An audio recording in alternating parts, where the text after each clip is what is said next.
MC.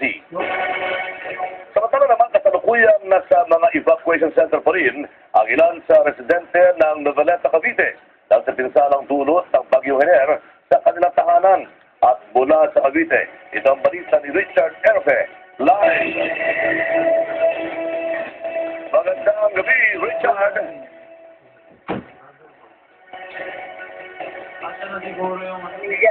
Na residente sa bayan ng Noveleta, Cavite dahil sa matinding pagkapunsalang dulot ng Bagyong Hener sa kanilang tahanan. Ayon sa ilang residente sa may barangay San Rafael, Noveleta, kahit humina na ang pagbuhos ng ulan, ay nahirapan na rin silang makabalik sa kanilang lugar dahil hindi na matirhan pa ang kanilang mga bahay.